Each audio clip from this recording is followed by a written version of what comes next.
Welcome everyone. In this video we'll be going over the MAG Z890 Tomahawk motherboard by MSI. Let's see what's inside. We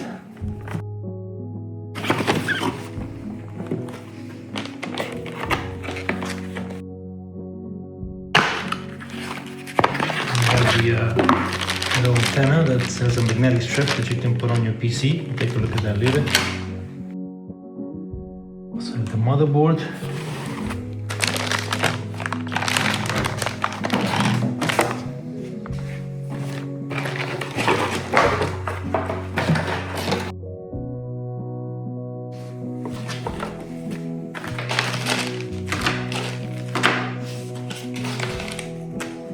Alright, so let's go over the different components. So starting from the top, we have the power supply for the CPU over here, and then we have the CPU fan connection here, 4-pin. We have the pump 4-pin connection here. We also have one over here, 2, 3, 4, 5, and 6 4-pin fan connectors. We also have an LED display here to tell you if there's any issues, different codes if there is issues. Of course, the ATX power connector, and then we have the JAF2 connector here, which is essentially a 3-in-1 connection where you have a USB 2.0, you have a ARGB Gen 2 5-volt connection, as well as a 4-pin fan connection here. And I guess this is for cable management in case you want to have a single connection for all three at the same time. And then here we have a USB 3.0 connection, so 5 gigabits per second. And here we have, this is a USB Type-C connector going up to 20 gigabits per second, and it also gives 27 watt power. We have 4 SATA connections for hard drives, and here we have the front panel connections for your so this is a JFP1, which is connecting the reset power button as well as the LEDs. And then we have the JFP, so these 4 connectors here, 1, 2, 3, this one right over here would be for the speakers or a buzzer for the front panel. And then these 2 pins over here, they are for the JPAT1 connection, which is essentially if you want to reset your CMOS or BIOS manually. Okay, and then we have here we have an audio connector for the case, and then we have RGBs. We have 1 RGB here, and this one is a 4-pin RGB. We also have 1, 2, 3 RGB connections, Gen 2, and this is a 3-pin, and this is for controlling the individual LED lights if you wanted to. And we also have 1, 2 USB 2.0 connectors here. We also have external power, or some power coming from the motherboard for your PCI Express slots. So if you have a power-hungry graphics card, you can provide some power from here as well. And then here we have this right here is a connection for Thunderbolt 5.0 if you wanted to connect some hardware for that. Here we have this connection right here. It's a JTPM1 connection if you wanted to have additional hardware attached that's going to help you provide more security, for example encryption or secured booting. So this can help you do that.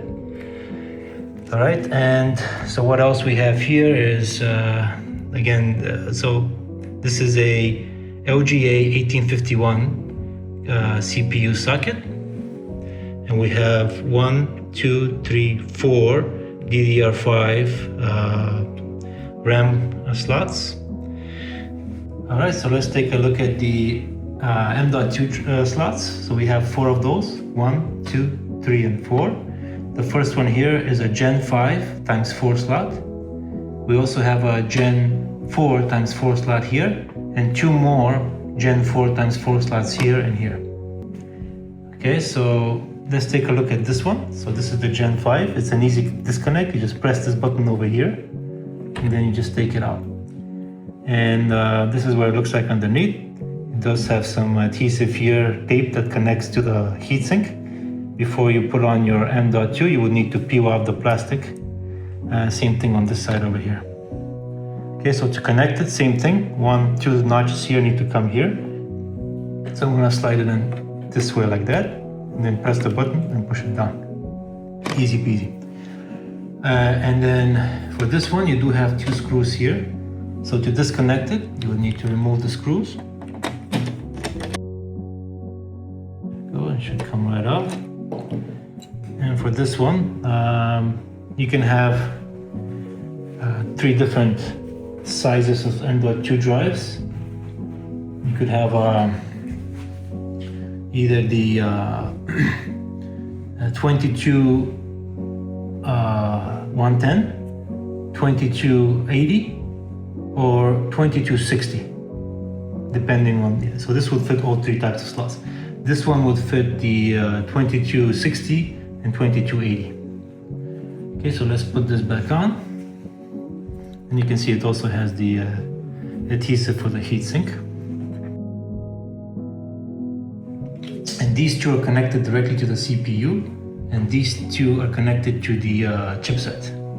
Okay, now let's take a look at these 2 here. I'm gonna click this button over here again. It's a quick disconnect, and you see you have the 2 heat sinks here, or 2 adhesives here for the 2 different drives that you can add on. And for these configurations, you can have, for both of them, you can have a 42, 2242, 2260, or 2280 size M.2 drives here and here. Okay. And same thing, just put it back on. Very easy. Okay, so in the back panel here, we have HDMI 2.1. We have 2 Thunderbolt 4s. We also have a 10 gigabit USB-C connection. We also have 3 10 gigabit USB connection. We also have 4 USB 5 gigabits. We also have the flash BIOS button and the clear CMOS button, a 5 gigabit internet port, and this is a true Wi-Fi 7 connection. And for this, you would need the antenna.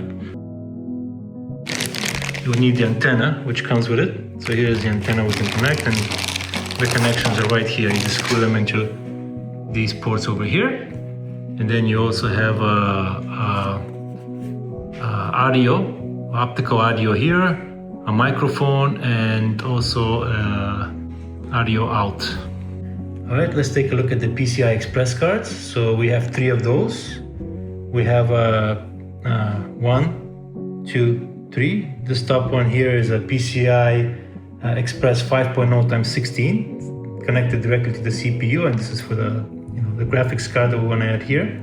And then we have 2 Gen 4 x 4 PCI Express cards that go to the chipset. And then if we look at this one right here, it does have a button here that you can press. It unlocks it and locks it. So you can see this moving. When I press the button, it unlocks and locks. So that's a really nice feature. And if we zoom in to take a look at the actual button, you see there's a little lock over here. So when I press it, it shows that it unlocks, and when I press it again, it shows that it locks. So it's pretty cool. Let's take a look at a little bit closer look. There you go. All right, so this is the overview of the motherboard. Again, this is the MAG Z890 Tomahawk by MSI. So I'm very excited to install this for my son and see how it works on his PC. Thanks for watching, everybody. I hope you enjoyed this video. If you did, please do hit the like and subscribe button, and until next time.